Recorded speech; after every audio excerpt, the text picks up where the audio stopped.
ಒಂದು ಹಂತದವರೆಗೆ ನೋವು ಸಹಿಸಿದ ನಂತರ ಮನುಷ್ಯ ಮೌನವಾಗಿ ಬಿಡುತ್ತಾನೆ. ಆಮೇಲೆ ಯಾರನ್ನು ದೂಷಿಸುವುದೂ ಇಲ್ಲ, ಯಾರಿಂದ ನಿರೀಕ್ಷಿಸುವುದೂ ಇಲ್ಲ. ಕೆಲವರು ಹೂವಿನಂತೆ ಮಾತನಾಡಿ ಸುಳ್ಳಿನ ಪ್ರಪಂಚ ಕಟ್ಟುತ್ತಾರೆ. ಇನ್ನು ಕೆಲವರು ಮುಳ್ಳಿನಂತೆ ಮಾತನಾಡಿದರೂ ಸತ್ಯದ ಪ್ರಪಂಚ ತೋರಿಸುತ್ತಾರೆ. ಆಯ್ಕೆ ನಿಮಗೆ ಬಿಟ್ಟಿದ್ದು ಗೆಳೆಯರೇ. ಯಾವುದೇ ಸಂಬಂಧವಾದರೂ ಸರಿ, ಅನಿವಾರ್ಯಕ್ಕೂ ಒತ್ತಾಯಕ್ಕೂ ಉಳಿಸಿಕೊಳ್ಳುವ ಪ್ರಯತ್ನ ಮಾಡಬೇಡಿ.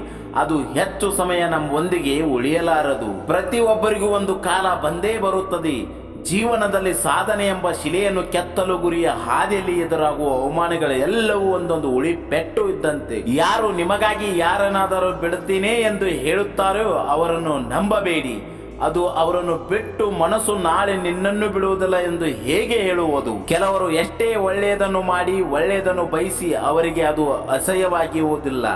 ಯಾಕಂದ್ರೆ ಅದಕ್ಕೆ ಅವರು ಯೋಗ್ಯರಾಗಿರುವುದಿಲ್ಲ. ಹಾಗೆಂದು ಒಳ್ಳೆಯದನ್ನು ಬಯಸುವ ನಿಮ್ಮ ಗುಣವನ್ನು ಬಿಡಬೇಡಿ. ಬೇರೆಯವರು ಅದನ್ನು ಸ್ವೀಕರಿಸಿದರೆ ಅದು ನಿಮ್ಮ ತಪ್ಪಲ್ಲ. ಅವರಿಂದ ಎಷ್ಟೇ ನೋವು ಸಿಕ್ಕಿದರೂ ಪದೇ ಪದೇ ಅದೇ ವ್ಯಕ್ತಿಯನ್ನು ನೀವು ಪ್ರೀತಿಸುತ್ತಿದ್ದೀರಾ ಅಂದ್ರೆ ಅದು ನಿಜವಾದ ಪ್ರೀತಿ ಅಲ್ಲದೆ ಮತ್ತೇನೇನು?